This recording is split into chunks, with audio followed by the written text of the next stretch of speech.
Crispy is bomb in the right circumstances. Specifically the chocolate ones, not the plain ones. The chocolate ones with a little fudge around it. Yeah, that's definitely candy. How But is that not candy? My number one that I would recommend to anybody.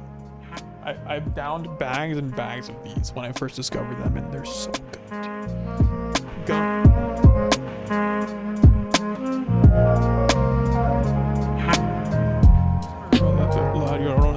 La Llorona. I don't know how to say La it. Llorona. La Llorona. That's why. Hey, Mas Mexicano, bro. Yeah. We're still on it. The first time I heard about that was some guy mentioned it in like high school. You know, Like the teacher was like, any ghost stories, any mythological, any folklore you guys know about? And then the guy goes La Llorona, and I was like, what is that? Yeah. Because I'm a whitewash. Okay, we're live. We're just basically live at this But point. then life changes after you go into that, you know. Yeah. Once you learn La Llorona, now that's part of being Mexican right there. But it's like I don't believe in like those stories though. Like I mean, it could have happened. Like a lady could have personally drowned their kids, but I don't know if like I'm not like too spiritual though. Like I mean, obviously like I'm Christian, you know, I believe in God. That's fine. But like I'm not like, oh, there's a ghost in the house. Ooh, like I don't do that. You know what I mean? Like it's either angels or demons, ghosts, or like a gray area. I don't jump to that immediately. You know? Yeah. What do you? I think with ghosts and things like that, I feel like the story of La Llorona in general. Yeah. La Llorona was that was made just to keep your kids in check. Okay. I think we were all told that as children just so we can believe somebody's watching us. It's kind of what people confuse now for like faith in God. Like they think that it's just somebody watching over you. No, it's much different. Like La Llorona is so you will go to sleep on time. Like I remember my aunt would be like, "Oh, if you don't go to sleep, La Llorona's gonna come." You know? Oh, You yeah? have to go to sleep before it gets dark. Yeah, That's crazy. I bet I can ask my parents about that because I was never told that. You know, it was like the Catholic prayer before bed, and that's it. The you know what I mean? rosary. Not the rosary. It's just something like angels, sweet company, blah blah blah. I don't know it. I'm not Catholic, so I wouldn't know. Right. But I remember saying it before bed. But that's all I know. Okay. For sure. I wasn't given like the folklore. You know, I was whitewashed, definitely whitewashed. Tooth Fairy. You know, do Mexicans have tooth fairies? Yes. I mean, in Mexico. They probably have a whole different name. In Mexico, there's the chupacabra. I know that. That's not a. I mean, that is. It is. It is Mexican, like definitely. Ghost stories like those little But it was real though. chupacabras Yeah. are real. It was real. You found a chupacabra? No, there's actual like photos and actual body that they found. There's a body of a chupacabra. It turned out to be like a feral dog or something like that. Okay, Something see, like that's that. a dog. That's But that was the chupacabra though. That was like, oh, there's a guy in the woods. Oh, there's a guy in the woods. Yeah, there is a guy in the woods right there. You know what I mean? you literally right there. Yeah. There's a guy in the. They just named the feral dog the chupacabra. That's But it wasn't. There's a photo like some dog was like eating lambs and stuff. It was crazy. yeah, but people thought it was like some crazy mythic, like beast with long fangs and Yeah. long like talons, like, and it was like glowing eyes, like it was like a dog, but like nothing like a dog at the same time. Yeah. And yeah, it was to explain the sheep's getting killed. I think that's where like folklore comes from. Well, I mean, what if That's where all someone this stuff what comes if someone like just saw it? You know, like saw like a dog or something like, oh, scary you, and then they're like, oh, there's a chupacabra out there. What does that mean in Spanish? Is that just a name or is it I like think a? that's just the name. I don't even think chupacabra translates to anything in English. Mhm. No, Please it doesn't. comment if it does. Help us out. Chupacabra, no. We'll fact check ourselves after, but Well, anyway, comment section. this is episode four. This is episode 1 of season 2. That's Episode 1 of season 2, right? Yeah. y'all. How's it going, Common Sense Podcast? Yeah, What's going Common on? Sense. What is up, everybody? Welcome to season 2 of the Common Sense Podcast. A lot of people were like, "Where's Common Sense?" A lot of people seeing me on the streets. Where are you guys at? Hey, what's up? Can't wait for you guys to watch episode 1 of season 2. So this is our awesome man behind the camera, Adrian. Hello. My name's Peter. Yeah, woo. Yeah. And Nick is on a little hiatus. He'll be back soon, but this man's taking a little break. So shout him out in the comments. Shout him out and show him love for all you We guys love who know you. him. We miss you, Nick. Yes, all you people who follow right now, you're the homies and stuff. A lot of you. So please reach out to Nick. Send him our love. Let him know you want to see his beautiful face on Common Sense, you know. Yep. But right now he's taking a small hiatus, and we'll get him back as soon as we can, you know. But Adrian, how you doing today, man? Doing all right. It's an early day. I had like a job interview today, which was cool. I mean, I don't stress about it no more. I know people stress about it, but you know, after a few of them, it's like, okay, you know, Well, not a few. Like I didn't take like multiple in the past few weeks. This is like my first one in like years, right? But like, so I'm okay. I'm doing okay. The guy was chill. You know, I'm happy about that. I've been playing a lot of Minecraft. I've been playing a crap ton of Minecraft. Like majority of my days have been playing Minecraft. I've fallen back in love with the game. That's good. Because the reason why I wish I could have played more, because again, Minecraft, you know Minecraft, right? Yeah. Yeah. So the reason why I've fallen back in love with Minecraft, because I realized why I don't play it like I want to anymore. Like, no, wait. I realized why I wasn't as in love with it as I'm not as in love with it as I used to be. But it was because because in Minecraft there's like these different parts of the world, right? Where it's like you play, this is a forest, this is a desert. There's a certain type of like area, biome, environment that has like the giant tall trees that resemble the trees in like the redwoods in Yosemite. And I grew up in Yosemite, the redwoods. Not like lived there, but like we went there every year. So we loved it. That is so dope. So that being in Minecraft, and looking back, I realized why. I realized that this is true. Like I've always been playing like in that area of the world. Whenever I find that kind of forest in Minecraft, I just stay there the entire game. Like I don't leave it. So I was like, so if I do this again, would I love the game again? Then I went to find that kind of forest in the game, and then boom, I'm spending like 24 hours with the game again. Yeah, absolutely. I want to build like a little city and stuff. It'd be cool.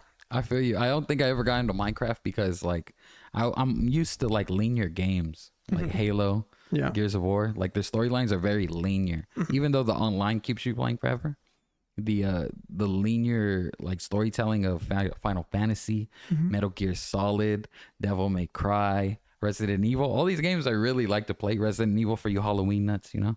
Hopefully we see a lot of Leons and Jills this Halloween. Don't let Resident Evil die, guys. I know the movies are trash, but all these all these games I really like to play. It's tough when it's like, oh, here's anything you can create with your imagination. I see how other people go off and create like, they'll create like a replica of crazy stuff of a stadium. They'll create a whole football stadium. They made cities. There's a whole website where people just upload their worlds in there, upload like what their builds. There's a whole, they've recreated like the Manhattan, all of Manhattan. That's crazy. Yeah. There's so many cool detailed builds. They've made whole computers in that game. It's insane. And now I get why people like it. So like I can understand like when people have imaginations like that, how you can get lost in that game.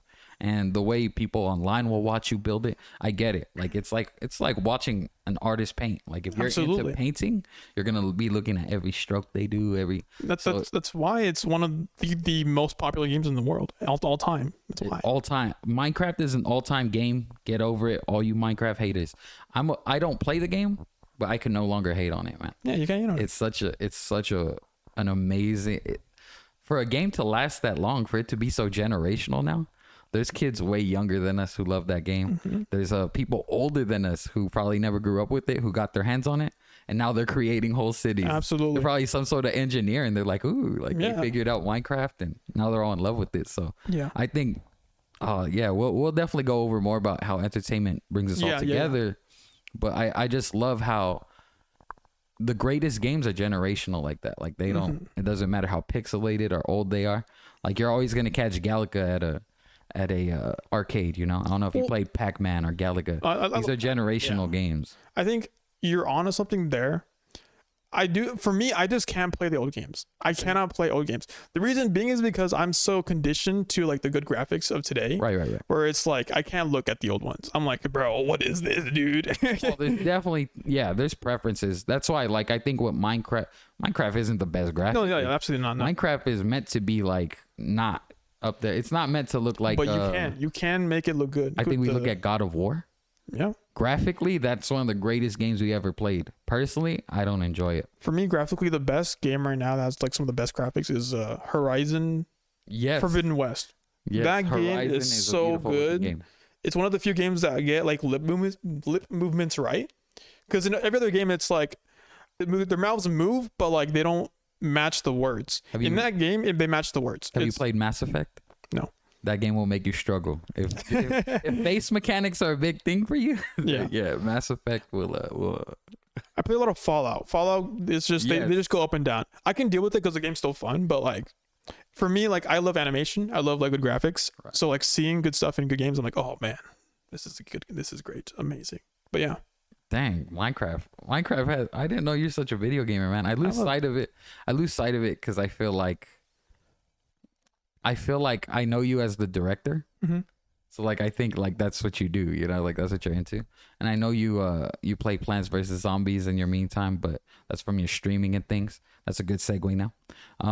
Today's product of the day, for all of you tuning in, we've had a few different products of the day. Shout out to Kine in the past. Shout out to For the Creator. Shout out to Indo Ninja for making those awesome stickers that we have available. Hit your boy up on the DMs on IG. DM us on TikTok. We'll be able to get you some of those stickers. Let me know what's up. Place your orders a day. But today, our product of the day is going to be from our awesome friend, Adrian. Take the floor, man. My YouTube channel. Yeah, I play games and stuff. I want to do some bigger stuff on there. Just drop a sub. You know, you don't have to watch. I mean, if the videos are not interesting to you, that's fine. Please Just drop watch. a sub. Drop a sub, you know. You need to watch. Go watch every second. I make PVZ videos. I released a Minecraft video yesterday. So, I mean, if you like that. What's PVZ? Plants vs Zombies. Other than Minecraft, I grew up with this game.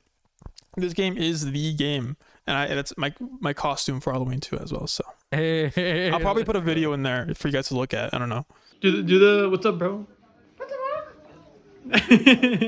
Please throw it up on Yeah. here, bro. We'd love to see what you're gonna look like for Halloween. Yeah, but I have a lot of aspirations and dreams to do with my YouTube channel, not just gaming, but like other like IRL, visiting cities, doing some crazy stuff.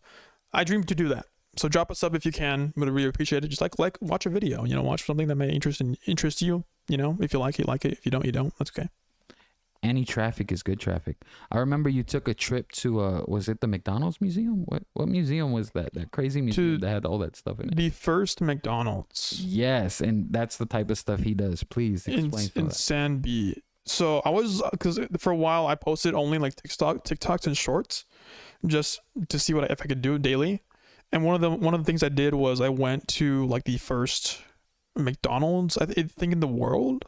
There's some controversy about like, oh, the oldest McDonald's is like in Illinois, and I'm like, McDonald's controversy. Yeah, but like it's a debate on like what's the oldest or longest running. The longest running one was like somewhere in Illinois, Ohio, something like that. But the oldest one, apparently, to my knowledge, is the one in San Bernardino. Hey. And it's a little museum. It's all like the little toys and stuff. You can donate toys if you have any little toys from McDonald's. Like some guy just kind of sits at the counter. It's like, hey, welcome. Just look around, and he dings a little bell. I think he clicked a little thing that like counts how many people like visited the place during that day. And so I went with my friend. The video's on there. I put a like link. Nah, I don't want to put a link. I don't want to link my stuff too much, but it was cool. It's on the TikTok. It's on the Shorts feed. You'll find it. It kind of blew up though. I did put a little bit of effort into that, obviously. And the short kind of blew up a little bit. 100,000 views on Instagram, I think. And 100,000 on Instagram, around 100,000. I know on one of the platforms. I posted it on TikTok, Instagram, and YouTube. So I don't know which one. Not YouTube. The YouTube ones do terrible. So I don't know why YouTube is so hardcore with their algorithms, but help Adrian out, YouTube. Just push some of his stuff. He makes really cool content. Okay. But yeah, that's our product of the day. And what was the name of the YouTube channel? YouTube.com at Adrian, AJRYEN. AJRYEN. Adrian. Get it right. Okay. Enough of the glaze. Enough of the. Nah. Man, it's your product of the day. Product of the day. We will always show love for our products of the day. Mm-hmm. Shout out Adrian. Okay. Thank you so much. AJRYEN. Mm-hmm. All right, we'll get done with the glazing. Okay. But, that's such a disgusting term. But with a little transition now. We're gonna get into something that's very special right now. I think we definitely have some topics with Halloween. But first I just wanted to cover a bit about entertainment. As you see this beautiful jacket I have on. The Dodgers are in the World Series as of October 28th. Today's game 3. 2 more games and they're the world champions. But I was really moved by some of the things going on in LA and in California in general with the Dodgers being in the World Series. It left me with the question of, why do people love entertainment? You know, why do people love entertainment? I think with my man Adrian right here doing PVZ, talking about Minecraft. Entertainment's big in his life. Entertainment's big in my life, you know. We're big video game guys. We have a lot to talk about with movies. This guy's so... We got into it about a particular movie that we'll go over today. And it's just a beautiful thing to ask. Like, why do people love entertainment? Why do you think people love entertainment, bro? So there's many different answers. It provides escape from the real world. You know, you can just you can just binge a whole series, you know, just to kind of escape the stresses. That's the only like escapism. That's one of the only reasons I know about. Like, there might be other reasons where it's just like it's cool, you know. Some people, that's good. That's people people just like to see the things that they like, you know. People have passions about like dragons, so like you can just watch a movie about dragons, you know, and then like be entertained, like, ooh, dragons, or like, ooh. My nephew, who's 3 years old, just turned 3. Shout out. He was watching Kung Fu Panda this morning, and I didn't think I was gonna like it. He threw it on. He left for school, and I was still watching Kung Fu Panda. I was like, oh, because I'd never seen which one? Part 4. Part 4? Oh, that's crazy. I never watched it, but I was enjoying it because I just like Jack Black. If you like the fourth one, because the fourth one is it's not compared to the first, but it's good. You've seen the first one? Yeah, the first one's the only one I really love. But the fourth one was cool. It's making me reconsider 2 and 3 when I saw Part 4. Did you see 2 and 3? I didn't like them. Okay, I can understand 3. Okay, my opinion on the series. Number 1 is amazing. Number 2 is even better. Number 3 is not as good as the first 2, but I think it's pretty all right. You know, nothing to complain about. Fourth one, I haven't seen it, and not because I don't want to pay money to watch it in theater. Exactly. It's obviously it's not a movie that like, you know, you want to go out and for me, it's not a movie that I would want to go out and see. But like, it just exists. It's there. If I watch it, I watch it. If I don't, I don't. Yeah, Kung Fu Panda 1 was a movie. I remember it got people out the theaters. I remember that in the time I grew up, in like 2000. When did Kung Fu Panda come out? Like 2008, 2010, around that time. When Kung Fu Panda came out, Jack Black, just him being in a movie was enough to drive everyone to the movies. So I really love Jack Black, and that's why hearing his voice in Part 4 like took me back to being a kid and watching it, you know. So it was really cool. So we talked about escapism. We've talked about nostalgia now that I brought that up with feeling like a kid. But I think even more with entertainment, I think the beautiful thing is right now how he rates 2 and 3, getting critical with it. I think that's such an important thing for people, like the way we value things, the way that it challenges us to be like, which movie's better, which it gives us like a small sense of purpose, even though it's trivial. It really shows you like who's actually interested, who has a passion for things, who actually likes things. I think that's why a lot of people love entertainment. With the World Series, I know you're not too much of a sports fan, right? I don't know. I didn't even know there's a World Series going on right now. Exactly. I'm not a sports guy. No. And for baseball fans, they'd be like, "How dare you?" You know, yeah. They get up, flip tables. They'd be mad right now. But I know that for a long time growing up, not a lot of people I knew liked baseball. My family wasn't a big baseball house, but then once I started having friends who were athletes on the baseball team, I came into a whole new world to understand that even though baseball, admittedly, I'm about to say a sin against baseball. Baseball's boring, guys. Damn. For like 7 innings, baseball can be incredibly boring. Even game 2 of the World Series was boring compared to game 1. But once you can understand the sequences of baseball, once you can understand pitch count, once you can understand situational aspects of the game, once you can understand that we have a man on first who's so fast, he can outrun a man throwing a baseball. Like, and these guys throw the baseball up to like, they have cannons up to 80 miles per hour. They can throw a baseball. And some men are fast enough to outrun a person who has a gun like that. Once you can understand those aspects of the game, you start to get into it. And then over everything, you know, I want to take time to really talk about the home run. I think that's the one part of baseball that makes everybody love baseball, a home run. Freddie Freeman in game 1 of the World Series, bottom of the 9th to win the game. He was up there. He had been slumping, had no extra base hits. And the Yankees walked Mookie Betts, for all you Angels fans. I mean, not Angels fans, not you guys. But all you Dodger fans who really love Mookie Betts. When they walked him, I think all Dodgers fans came together and were like, oh, we won. As soon as they walked him, I feel like everybody knew they won. Freddie Freeman came up to the plate, a grand slam is such a pressure situation for everyone involved. And he knocked that ball so far back. It was everyone there was cheering. Freddie Freeman, who's a guy who doesn't go crazy. He was like flexing. It has me walking everywhere doing the same flex he does. It was an incredible moment. And I was explaining to Adrian before we started shooting how at the same time that he hit the grand slam, there was a Laker game going on. There was the East LA Classic between Garfield and Roosevelt going on. There was a couple other sporting events happening throughout Los Angeles. And at the time that he hit the grand slam, they stopped all those events to show Freddie Freeman hitting the walk-off grand slam. And all of LA started going crazy. You just see videos everywhere. I have some friends in Japan right now. Shout out to Brother Smack. They're in Japan. And because two of the best baseball players in the major leagues right now, they're Japanese. Shohei Ohtani and Yamamoto. I'm forgetting how to say his first name. These two guys are stars in Japan. And now they're playing for the Dodgers. Yamamoto started game 2. Shout out Yamamoto, had a great game 2. And these guys came to get them two together, being Japanese, has Japan loving the Dodgers. So now from California to Japan, there's so many people in love with the Dodgers. And that unity that's happening in right now with the Dodgers in baseball, I think this is why people love baseball.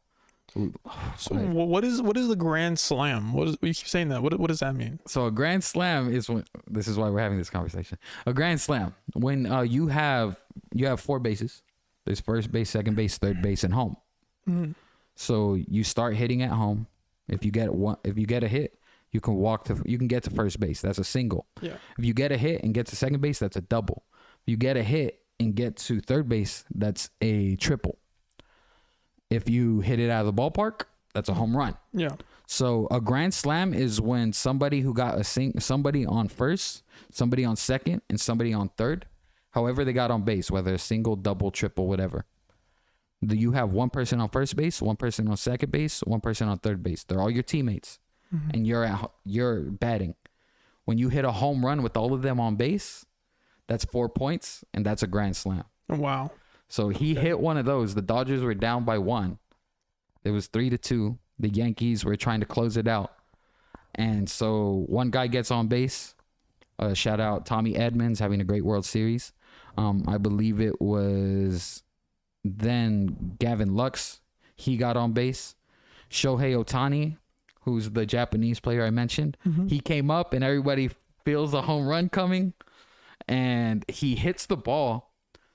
And the guy, one of the Yankees players, Alex Verdugo, you betrayed us, man. You left us for the enemy. How dare you leave? I wish we still had you back, Alex Verdugo. He made this crazy play out of left field where he had to go run all the way, like seriously, like sprint. The ball was getting away from him and going out of play. He caught it right before it went out of play. And he was running fast, ran into a wall, and ended up flipping over the wall to catch it. And this is how Shohei Ohtani got out. Shohei hit it. It was going foul, but Verdugo made that play and got Shohei out.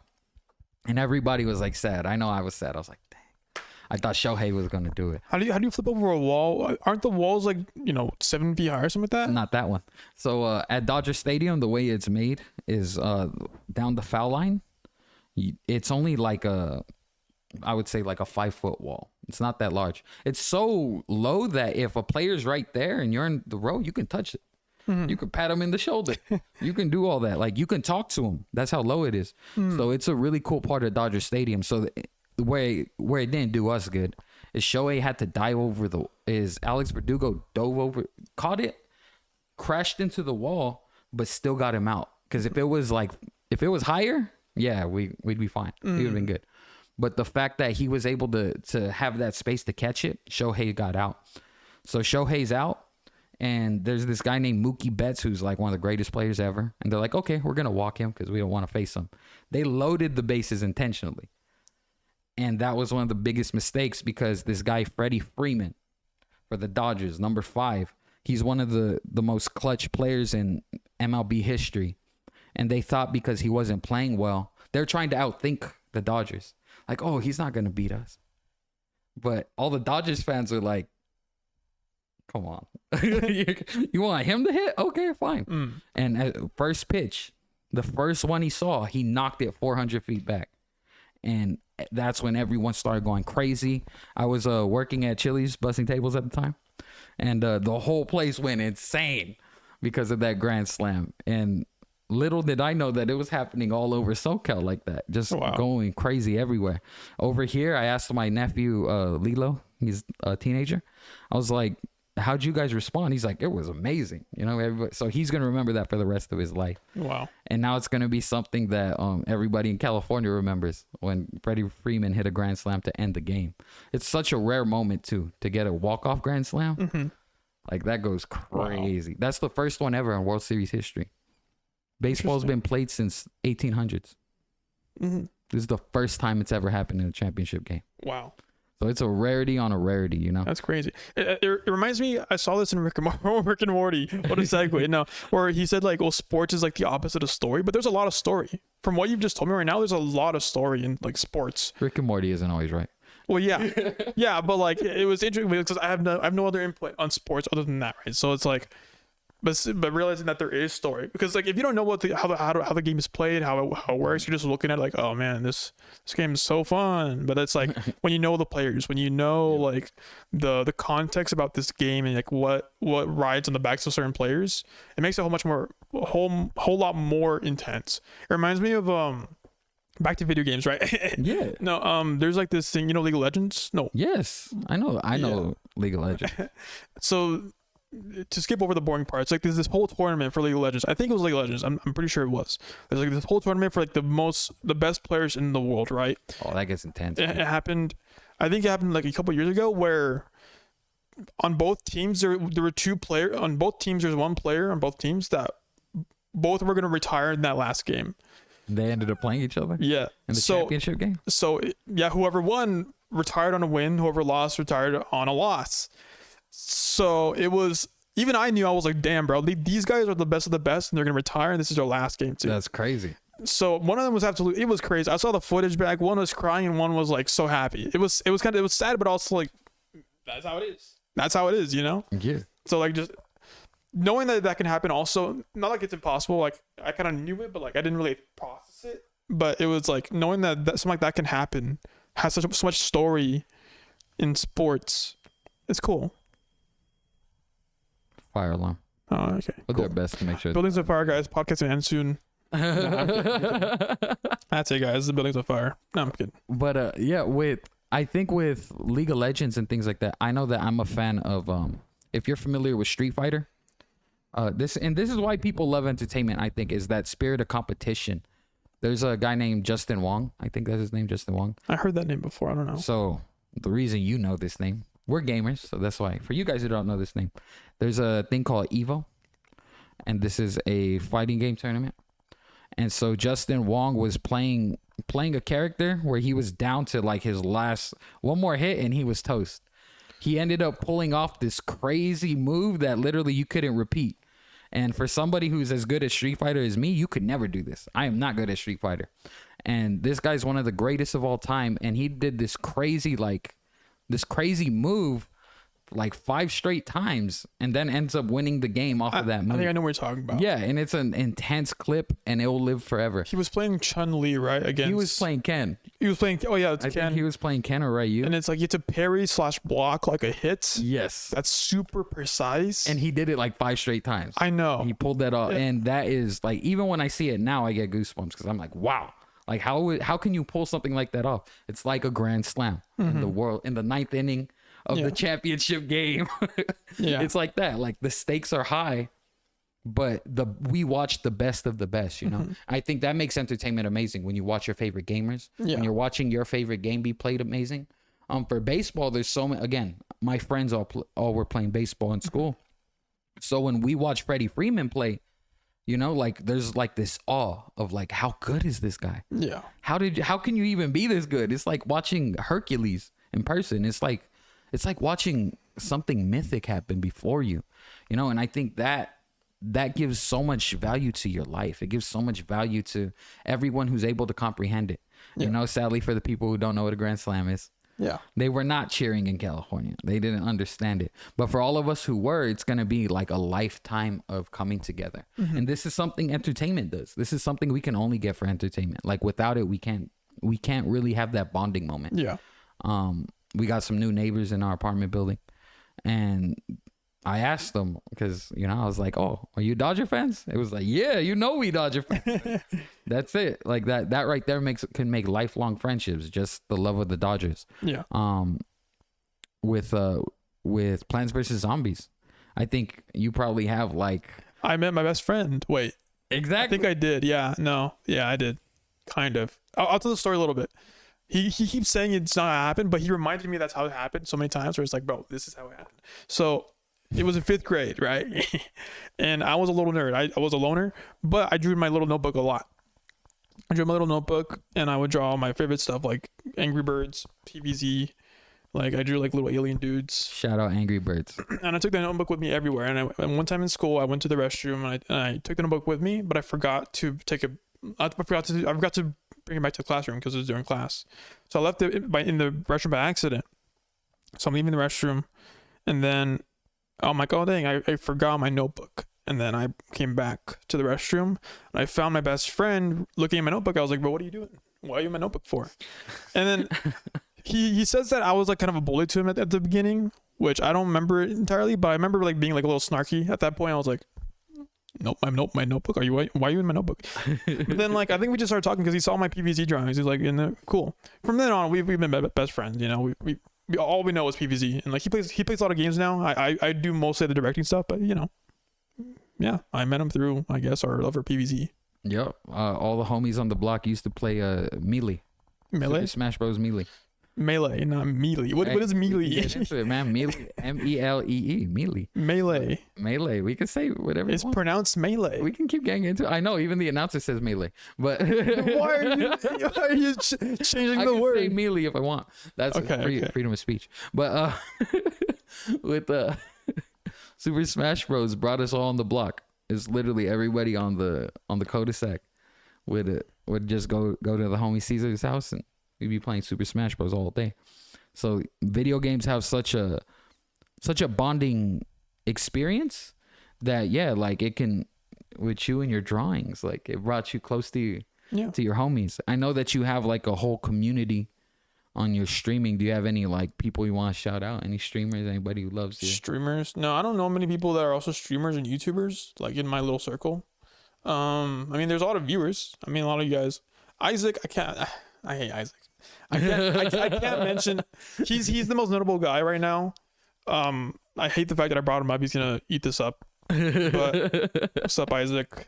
How you doing? Yeah, that's the energy. But what's up, Isaac? Good. Yeah. Well, thank you for tuning in. Now you don't have to watch the whole episode because you got shouted out now. Yeah. See, it's stuff like that like entertain. I think that's why we love entertainment. It gives us a sense of friendship, and I think for as guys, you know, like we bond over that stuff. It's like we bond over the things we do. I feel like back in the day, whenever entertainment, whoever discovered the game of baseball, right? And they'd never played baseball before in the history of mankind. Whoever discovered that game, they were probably like, this is incredible. I think it's developed over, the course of years, though. It's like some dude hitting a ball, and then they develop rules and stuff, and then that's how the game is born, And then all of a sudden, all these people love it, and then they go somewhere else, and they start playing, and people are like, what's that? Aren't they also inspired by, like, the Roman stuff, too? Because, no, the Greeks, some civilization was, like, doing some giant sports. The Olympians, Olympics, right? Because they got some big stuff. I'm sure that inspired a lot of stuff that we do here, Yeah, I don't even doubt that. I would love to talk about the Olympics and stuff, because I think the Olympics play a big part of, like, it becomes a national thing. Yeah, it becomes we're faster than you. Like, it becomes we're stronger than you. We have the best players compared to you guys over there. There's a whole not controversy, but there's a whole thing about it, because it's supposed to drive tourism, but from what I've seen, it doesn't actually do that. I mean, well, it does, but like the cost of setting it up is greater than the income from the tourism and the money that it makes. So I think they're planning on, correct me if I'm wrong, I could be completely wrong with this, but I think I've heard they're planning on just having the next like several Olympics just in LA, because they build like a whole new stadium every time basically. So I guess that's what makes it expensive. Yeah, that's dumb. Yeah, so I could be wrong though. I heard this from a YouTube video, but yeah, I mean, I think the Olympics are in a shaking spot. I think there's a whole thing going on. Remember the whole thing about the Olympics this year? Was it this year? When was the last Olympics? It was this year. Okay, wasn't it like in France or something? Yeah, Paris. Remember like when they're trying to like, what is it, like the whole water situation? Do you know about that? No. Or like they're gonna have like some Olympics or something like that, like swim in the water in France. No, okay, yeah. I read a couple articles. People were getting super sick. Yeah, because trying to do water sports in the doo-doo water, bro. Nasty. In the doo-doo water, bro. And then what is it? The mayor or something was like, no, the water's fine. Yeah, and then, they're trying to be like, no, we're good, but it's because they weren't ready. Like they. yeah. It was doo-doo water, bro. Like they're gonna make him sick. Doo-doo. Paris, don't make us swim in doo-doo water ever again. That's crazy. It'd be like people coming over here and trying to swim in our dams, like filling up the dam. Yeah. It's like, what are you doing? Like, yeah, go to the ocean. Yeah, this is dumb. Go to the indoor pool. Like what's going on? I feel you. And I think those are the things that can make entertainment very trivial. Mm-hmm. Very why do we do this? Why do we pay attention? I think there's a lot of people who'd be watching right now be like, I hate baseball, or I hate Plants vs Zombies, I hate Minecraft. But I think it's because we lose the common sense of things. Mm-hmm. I know when people are building whole stadiums to have the Olympics, so what are you going to do with that stadium after? Yeah. Like, you're just going to build it and leave it there? Like, we have the Coliseum built thousands of years ago, right? And now what do we do in the Coliseum? I think no, they don't do stuff anymore. I don't think you can. I don't think structure. They do something, because I've seen like there's like stuff inside. They do some stuff. It's probably. I mean, we have to check. Yeah, I'll check out with common sense in what is it, Rome? Hey, we're gonna go to the Coliseum. Next episode is gonna be Rome, guys. Yeah, but it just, all that stuff makes me think, like, why does it cost so much to host the Olympics? Why do we get millions of views on entertainment rather than, let's say, politics? Because politics matters so much, right? Because it's boring, like I went into politics, like I wasn't into politics, but like as a Christian, it's very hard not to intertwine faith with politics, because it's like you want to vote based on your beliefs, mm-hmm. and that ties into your religion, the way you're brought up. So it's very hard to avoid politics when you're a Christian. But when I went like really deep into politics at a certain point, it's so mind numbing. Yeah. And I hated myself. I was like, bro, my brain hurts so much. I'm arguing with people. Like it rots you, and the world that we live in today, it's very, very difficult to avoid that as well. And it's that argumentative space, man. It's so difficult when I could say two names right now that get people to unfollow common sense. I'm not gonna say them because I don't want you to unfollow me. Donald Duck. I'm just kidding. Donald. Bugs Bunny. No. And it's an interesting thing that it becomes that sensitive. An old saying used to be, "This is for the sake of common sense," and I think my mom always tried to teach me this. Was you don't discuss religion or politics if you want to keep friends. You can't discuss these things with your friends. You can't discuss these things with people close to you, because you end up at odds with each other, instead of really just stopping to consider why people would do that. I had a whole conversation the night I met my neighbors about Kamala Harris, and I'm not, I won't reveal too much of my hand on that, but the way the conversation was showing like why or why not you should vote for her. And in the end, I felt very informed by them, because I wanted their side. I wanted facts. I want facts more than anything. So I'm not trying to go with hearsay. I'm not trying to listen to. I think most of us are done listening to CNN and MSNBC. NBC. I don't watch TV anymore. I get all my news from like Twitter and YouTube. Exactly. Yeah. And as a counter to that, I do read articles. I try to read articles that aren't behind paywalls. Please, New York Times, let us read it for free online. Dude, the newspaper, it's dying, bro. New York Times is struggling. They're like, you can't even read it without having to pay $12 a month. It's like, bro, let me read. Maybe if you write good articles, I'll just read it. I would say the Financial Times are pretty good.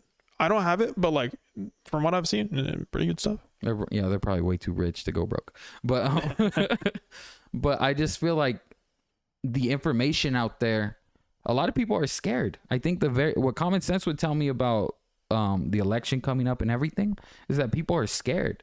And so what I would like to caution people from doing is just getting into a fight over your political candidate. Deciding to see everybody as an opposition. I think that's what Adrian's alluding to when his head hurts. In 2016, I was trying to vote for Bernie Sanders so much, and to see how he didn't get the nod as the Democratic national candidate, it took my heart out of politics completely. It like broke my heart. It left me in a place where I just felt lost.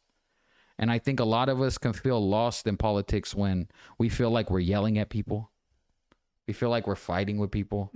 We're just trying to have a conversation about stuff we want to be important, and it can get even divisive when we start talking about faith, sharing your faith. I don't know how many times I've invited people out to church. They make it look like I'm trying to murder them. It's just all these things that I value so closely to my heart. I'm trying to murder their old self, That's spiritual. That's spiritual. Okay. Well, that's spiritual. But I think the resolve is like we just need to find a middle ground so that we're not attacking each other. If you believe what you believe about your political candidate, put your vote out there. But I think what's going to help politics is for people to be like, I was wrong. Yeah. I voted this person in, but they suck. Like, I think it's okay. A lot of pride. It's a lot of pride. It's pride because you don't want to, because people don't like to admit they're wrong. You know what I mean? Right. And it's very, because again, what if you actually are wrong? And it happens, but you don't know, Yes. and it's difficult. I mean, we obviously have our differences, right? And that's perfectly fine. We don't worry about that right now. Not a problem. Who cares? But people, it's hard to admit, especially with presidential candidates and people who go crazy for just one particular person, not even political, like just like in terms of just like famous people. We'll talk about Elon. How about that? Exactly. After Elon, you want to talk about somebody who can get us unfollowed? But Elon, shout out to you. I don't like Twitter very much, but shout out to you. But okay, I don't hate you. I don't hate people, But there are people that are diehard for Elon Musk, and it's like, bro, why are you so diehard for him? Why? Dude? He's a guy. That's it. He's a man. He's a dude that owns Twitter, and he's been doing it poorly. Leave him alone. Let him figure out how to run Twitter. Yeah. Let him figure it out. Let him figure out how to run a car company, how to run cobalt mines, there's so many things I could say with Elon that this man has to figure out on a daily basis that I can't empathize with them. But I'm not going to defend him.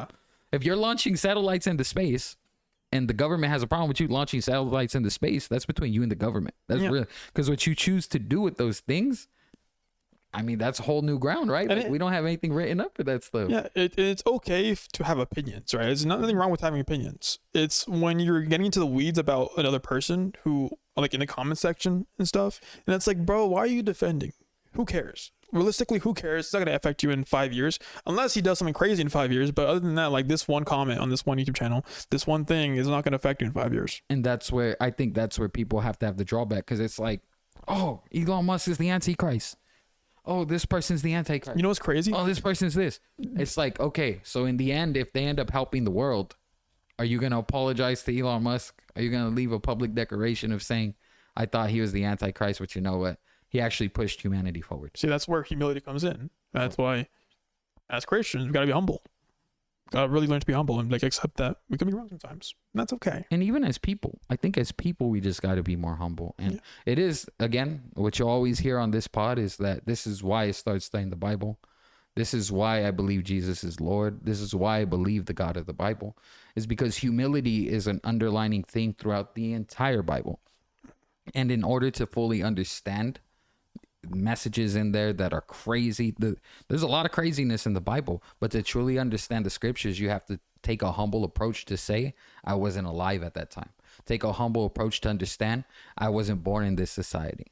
All the people who can get upset about the saying that the Bible hates homosexuality or something, it's not about the way you live your lifestyle. It's not about who you want to have sex with. It's about understanding the nature of God and humanity, the nature of God and humanity, the natural parts of God, the natural parts of humanity. If you don't understand, and those are giant concepts, if you don't read the Bible, you're not going to know what the Bible has to say about humility, humanity, nature. You're not going to understand the biblical perspective if you don't read it. But if you read one passage, it's going to be very easy to take it out of context. And that goes on both sides, for theologians, for non-theologians. If you don't understand what you're talking about, it's much better to just say something nice and to be humble and say, you know what, I need to study that out more. Yeah, absolutely. You mentioned Antichrist. You know what's crazy? There are theories that Mr. Beast is the Antichrist. I can't believe it. The guy makes candy bars. Do you know anything about Mr. Beast right now? Yeah, he has a lot going on right now. Like, do you keep up with it like daily or not? I was keeping up with it a couple weeks ago. I think that what makes me sad is the people around him are causing him this much ire. I think there's enough things that Mr. Beast does right and wrong that you literally don't have to talk about anybody else. But when he's being villainized for the things that other people do, then it starts to become like, I try not to get to third and fourth, fifth sources, you know, like, yeah. I don't listen to stories from from a third party perspective of somebody who worked with Mr. Beast. Like, I want to know what he's been doing. Are you referring to Dog Pack, which is the guy making the videos? Yeah, so there's issues with multiple members on his team right now. Yeah. That I won't even discuss on the pod. Yeah, we don't need to get into all that. But yeah, for people who think he's in the Antichrist, it's like this. That's crazy. I don't believe that. I don't think he's moved that villainous at all. I think he's tried to be honest. But I think he's tried. But I think that's benefit of doubt, you know. But yeah. I believe that because of all the people he's led around him, because of the practices, namely business practices. I don't like his candy personally. You know, I don't buy any of his stuff. It's overpriced to me. But I think he is gonna get exposed for whatever he's been complicit in. He's been exposed, and it's not done. You say Ben, but this guy's the most famous YouTuber in the world. There's gonna be more to come. There's more. We're not done with the exposing. Somebody that large is gonna have way more skeletons than you think. Somebody that large is gonna have a lot more dynamics to their story, and so that's why I try to stay out of. I won't even name the presidential candidates too much in a negative light, because I know that alone can get people pissed off.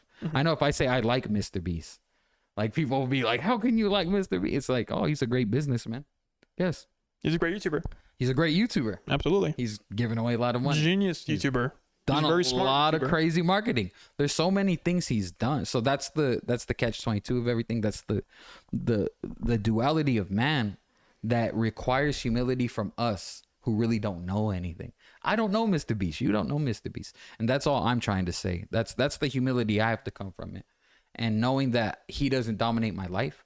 I think the people who get hypersensitive to what's happening with them are the people who follow him every day and follow his life and are, as you said, people who get fanatic about everything. Yeah. It's like, hey, bro, chill out. Like, it's not that deep. It's not that deep. I just think he's going to lose a lot of money. And that he definitely has, yes. Sadly, a lot of his personality and his company is just based off money. But how valuable is that in the end? Yeah. Yeah. That's a different episode. It's crazy because if you've seen the views on his last video, it's so down. Like, compared to, I mean, it's millions of views still, but as compared to some of the other stuff he's put out that in the same time frame would get tons of views. Now, the last video, these last few ones have been not bangers. So he might be panicking. He's like panicking right now, like being like, what's going on? Well, he already knows what's going on, but you know. It's just crazy. I don't think he fully knows what's going on. If he's still making... Oh, he for sure knows. If he's still making YouTube videos, I don't think he's fully aware of what's going on. No, I would not be making YouTube videos if I was that guy. He for sure knows. I think it shows his character if he's still posting YouTube videos and hasn't even responded to anything that's happening. That's the major thing. And I hate to like bring up like other people, like, oh, these people are terrible people, because again, it's all about forgiveness. It's all about, you know, benefit of the doubt. That's okay. But he's partnering with people who have shown to not be that great of people in the past, showing where his priorities lie, and that's very concerning. So seeing him still post videos, seeing him still post videos in light of everything, it's showing the character, and it's in line with, you know, the other stuff I've seen from like the stories that people have said. So it's like, we'll see where this happens. Let's see where this head is. The story's not over, folks. The story's not over, you know? And I think this is, so just getting back to entertainment, is Mr. Beast a lot of his stuff was centered on entertainment. Yeah. But now we're seeing it's not all entertainment all of a sudden when we get into the background of who's shooting, the background of who's collaborating, who's monetizing all this stuff, who's actually getting the money. This is when we start to break down, even with the Olympics, even with the World Cup. I think one of the most, with the Olympics building new stadiums that don't ever get used. The World Cup was in Brazil last, and Brazil it's horrible financially after it. Like you said. Because it costs so much just to spend on it, and Brazil is already their people are in need. So it's like, what are you doing for the people? So now you have riots happening right outside of the FIFA World Cup. You have buildings and cars burning right outside of something that looks incredible from the camera view. But if you just turn the camera around, you'll see all this commotion. Yeah. And that's what's even crazy. Like how does somebody, like one man, how's one man going to respond when we're trying to point the camera here? But behind the camera, there's so much craziness happening. And that's why we need to have common sense with entertainment, you know, and it shouldn't get further than that love we have for it. It shouldn't, we cannot get so fanatic for things that we lose sight of what's actually important. You know? And I think for entertainment, that's as much as we should talk about that right now. Cause I think, what about Spider-Verse? You can get into some personal stuff right there. We can get into Spider-Verse. A little bit. Since we want to do little that. Taste. Why do we love entertainment? I love Spider-Man. I don't know if you guys can relate. I love Spider-Man. Spider-Man's my number one favorite superhero, without a doubt. I did not grow up with superheroes. I was not interested in superheroes as a kid. I was a loser. You might say, I'm just kidding. No, but I wasn't into superheroes, you know. I like my PVZ and that was it, you know, like my little iPod, watching little YouTubers, you know, play PVZ games. But Spider-Verse, I saw that one in theaters, the first one on my birthday. My friend took me there, they're the same guy. It was amazing. It was amazing. And the second one is even better. Oh, it's so good. It was like eating like a really good cake for the first time. And then it's even better. Like the second bite of the cake is even better. Yeah. It's like, cool. Because like you experience more the second time around, which is great. Oh, Into the Spider-Verse, I thought was, Into the Spider-Verse was a groundbreaking movie. Mm-hmm. It's a movie that I think other movies are duplicating now. And this is part one. I think part one was like incredible. Introduces Miles Morales. I knew very little about Miles before because I grew up with Peter Parker. And Miles Morales I was like, dang, we got a new Spider-Man? I'm with it. Like, you're going to give me a whole new Spider-Man? Like, I thought he was a fresh enough character for me to really get behind. And for me to really, I loved the story behind him. I loved how he had real struggles.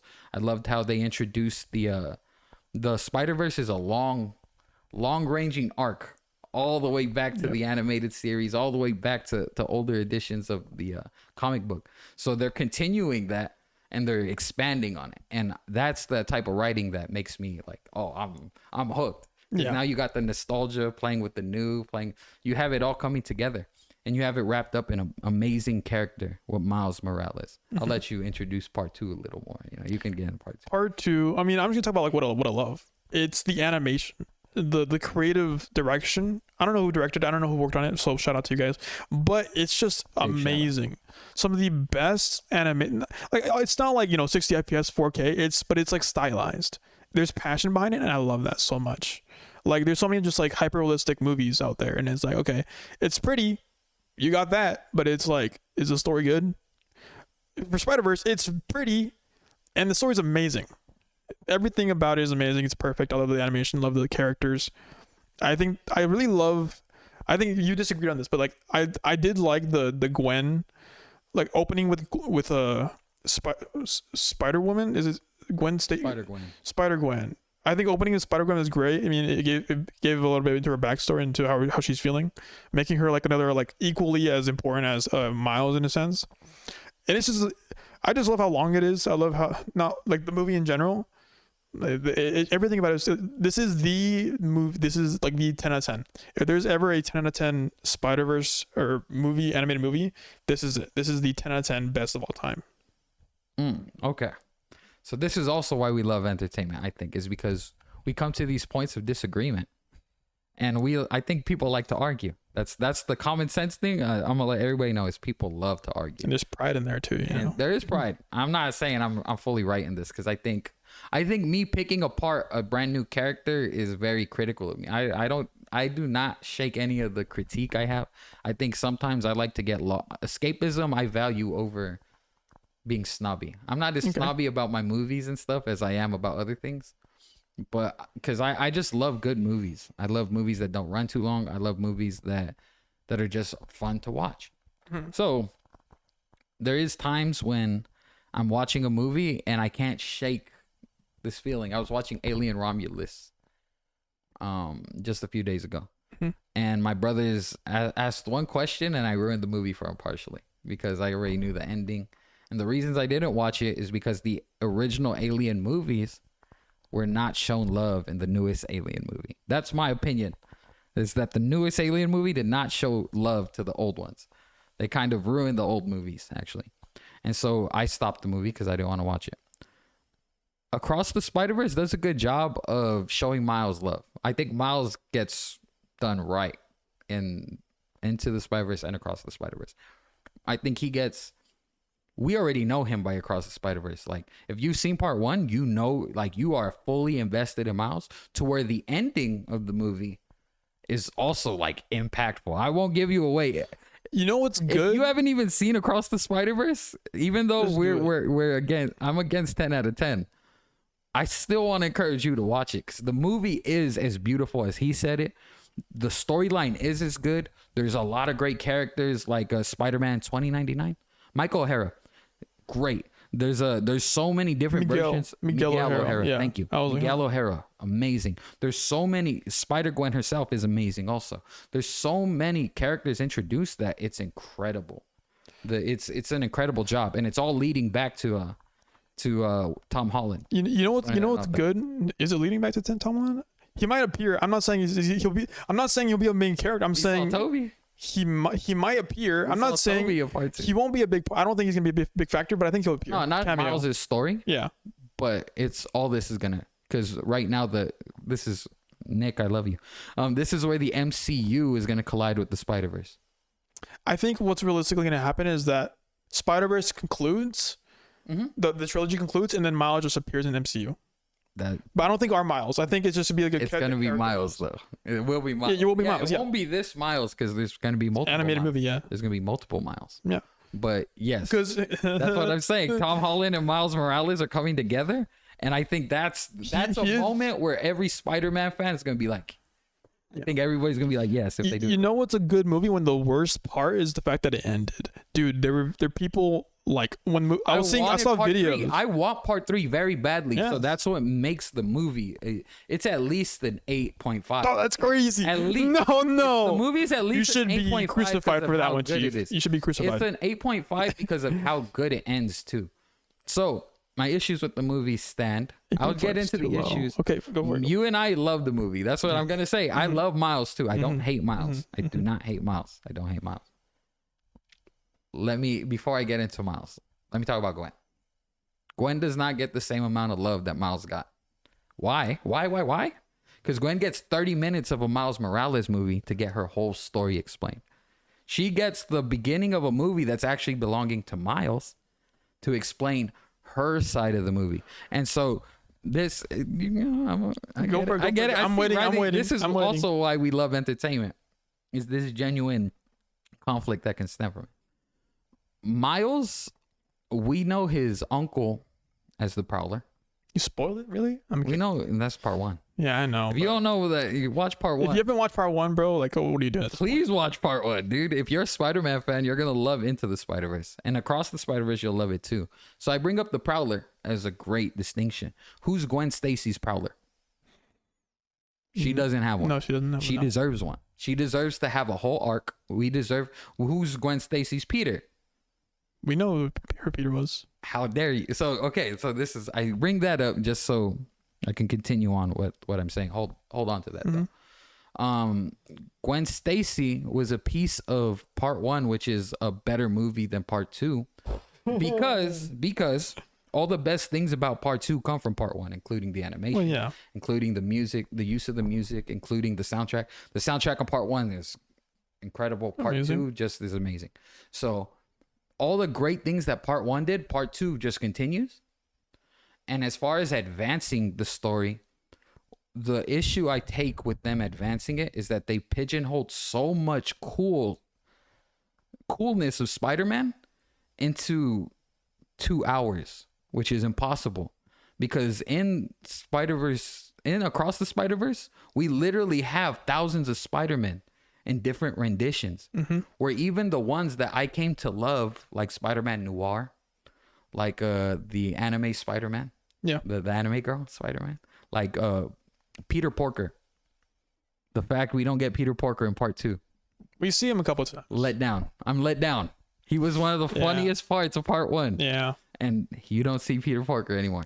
It's a big movie. How dare you guys give me a character that's so dope and then reduce him? He plays a giant role in part 1 and then he's gone. Gwen Stacy was also one of these characters in part 1 who was introduced, who deserved so much because she was a great character in the way they introduced her. And her and Miles' relationship is great.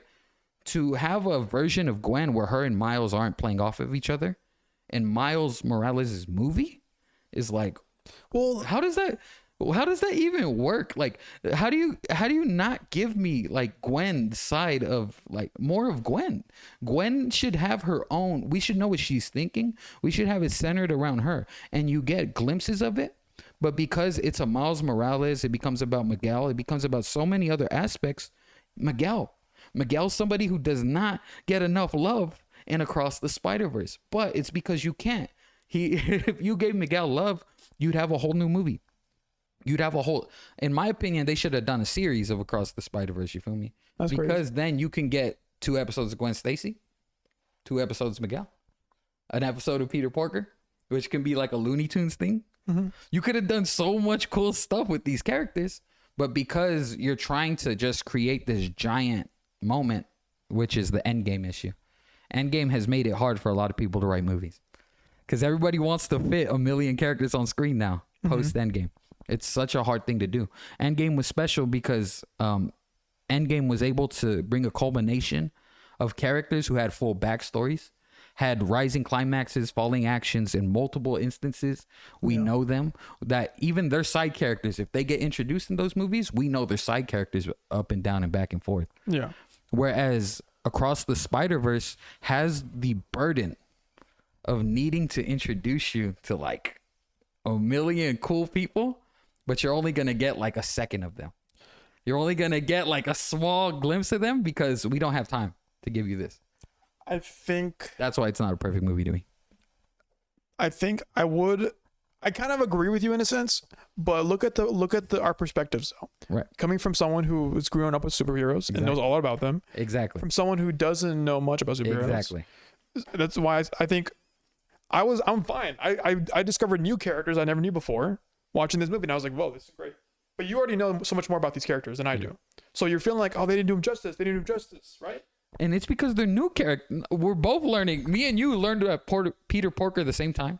Me and you are literally learning the same amount about Gwen Stacy. But you know more about the. But I don't know I don't know Spider Gwen.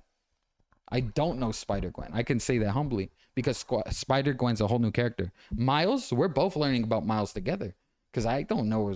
Peter Parker is a 50-year-old character. Yeah. Miles Morales is not even 15.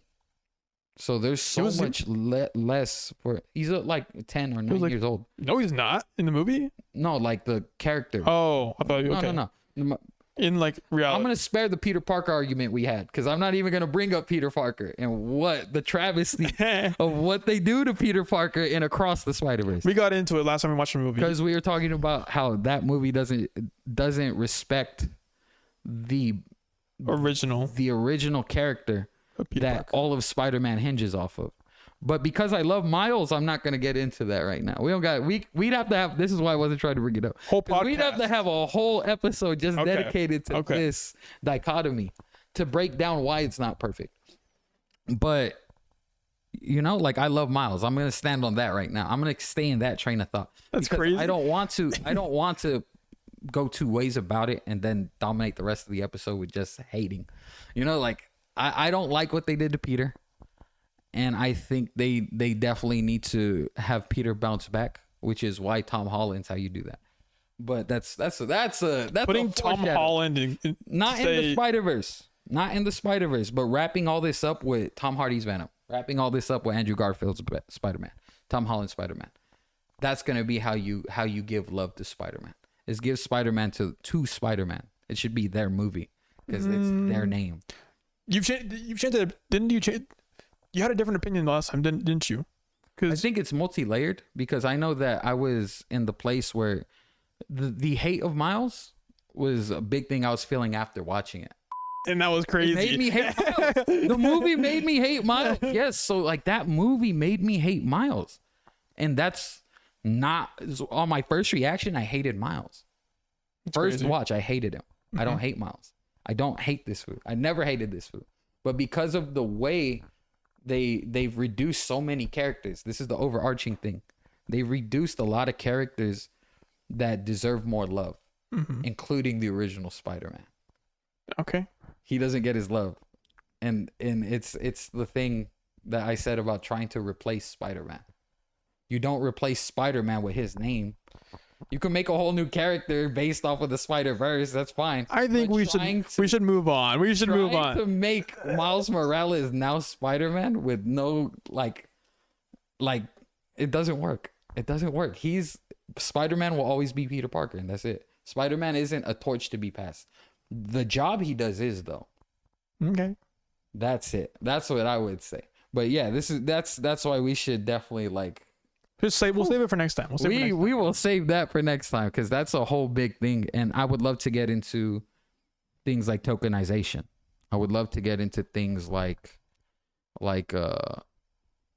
storyboards and having a good team to be around to create these storyboards. Like nobody said let's make a Looney Tunes out of Peter Parker.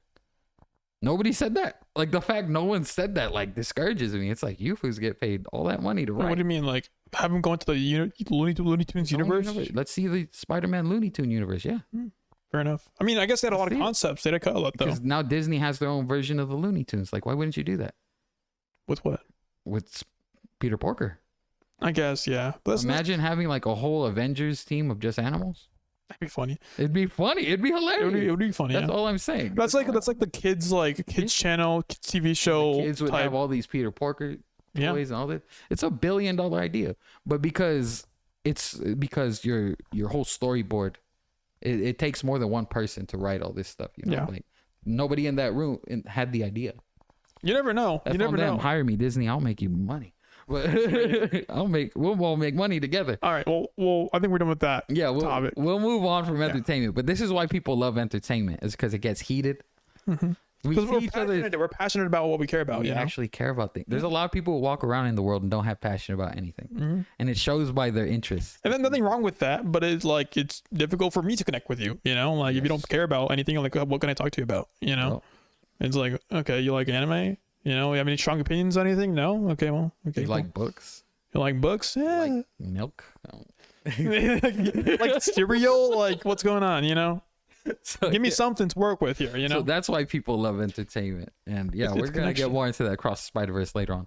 As Tom Holland comes in. We both pointed at it. Yeah, Nick. See why we need you back on? We need you to come through, Nick, is because me and you should be talking about that. But let's move on. We're going to talk about Halloween in relation to the Christian faith. I think Halloween's very close to the shooting of this episode. And it gets so tricky at this time of year because I think there's so much. Halloween is an ancient tradition from many cultures. All Hallows Eve. All Hallows Eve, exactly. I've only heard that like recently though. I don't know the full origin. I know it's like you put on costumes to scare away evil spirits. That's part of it. That's all I know. And then in Mexico, there's Dia de los Muertos. Yes. Honor the Dead, Day of the Dead. Yeah, shout out to. See, I've been working on my Spanish, like I said. Dia de los Muertos. See, I'm putting myself on the spot. Muertos. It's when you focus on it, it's harder. But like when you're just saying it casually, then it's like it's easier. This is why we're gonna keep getting our Spanglish down on this pod. But there's all these traditions about the dead, about spirits all throughout the world. And in America now we've come to this place of Halloween. I believe for Christians to participate in this stuff, We just got to remove the demonic symbolism. I think that's what's going to help. I don't think there's anything wrong with kids getting candy. I don't think there's anything wrong. Well, there's some things wrong, you know, ruining the teeth and stuff like that, but that's different. I don't think there's anything wrong of having a day for the kids in America. And Halloween's one of the best days we have for children. Yeah. It's literally for the kids, man. And I feel like once we start putting our faith on it and we start spinning it out of control, now kids can't even enjoy like those core memories. Do you have any memories of Halloween trick-or-treating? Yeah, I have some. It was because a kid, I had like some anxiety about like wearing a costume and going up to people's houses. I wanted to. That's a sensible anxiety for a child. One Halloween, I wanted to be like a clown, but saying like, you know, remember Madagascar? How like they had the Marty the zebra was dancing in a clown costume. Yeah. So some of the DVDs came with little wig, and I bought it. That's tight. And Afro Circus? Yeah. Oh, that's tight. I was walking around the neighborhood. I was like, I'm embarrassed to go up to houses with this thing on. So I was like, nah, I'll take it off. And then my dad gave me his hat, and I just wore his hat. Afro Circus was fire though. That people would love that. You would have got a bunch of candy. Yeah, but luckily I was not as extroverted as I am now. So, but that's one cool memory I have, just being anxious about wearing a costume. And then I just remember, because again, my neighborhood was kind of boring. Our street was not like as populated as you might, well, not as like hyper around Halloween as like, you know, you might see in movies. So like my Halloweens were like kind of like tame, you know? Right. It wasn't until like last year, like it was like the most poppin' it's ever seen it. Even after COVID, which is crazy. There's like no kids in the neighborhood. Like COVID couldn't defeat Halloween. Yeah. But like, I don't got many core memories. What about you? We used to have a costume parade. And so I remember I just wanted to be a ninja so bad. Wanted a sword, wanted all that. Loved Mortal Kombat as a kid. 5-year-old playing Mortal Kombat, you know. Craziness. But I just wanted to be, I didn't want to be Scorpion or Sub-Zero. I just want to be a ninja. And I remember the first time I got my ninja costume, like at 4 or 5 years old. Oh, that's great. Yeah, I had the sword, had little throwing stars, had all that, man. And it was just dope. It was so dope. And I remember the elation I felt from opening up that ninja costume for Halloween, showing up to school being a ninja, seeing everybody in their costumes, and my costume was just as dope as everybody, you know? Yeah. I think a lot of kids have that memory where it's like, oh, their costume's better than mine. And that ninja costume, I don't care what other people think. It's like, I'm me, bro. Like, I'm a ninja. So like I just remember that feeling of opening up the costume, and it's never left me. It's something that makes me happy to this day, having that ninja costume. What are you gonna be this year? Oh no, I don't dress anymore. What? I try not to get into it. I remember one year I wore this jacket. This was part of a Halloween costume one year, and I had like a little, you know, the nacho cups you get at Dodger Stadium. I wore it around my head. Okay. And, you know, so like I was a Dodger player. The little cups. They have the cups on the. They have it for the nachos, and it's like a batting helmet, and the nachos come out of it. Oh, so really? It looks like a helmet. And so I got a little string and tied it around my head. That's cool. Wore this, and I was like, yeah, I'm a Dodger player. I had a jersey under. I wore a Clayton Kershaw jersey, and I had this jacket on. I had the little cup, so I was like, oh, I'm a Dodger. You know, and that was my Halloween. So I'll get creative sometimes if I'm going to a Halloween party or something.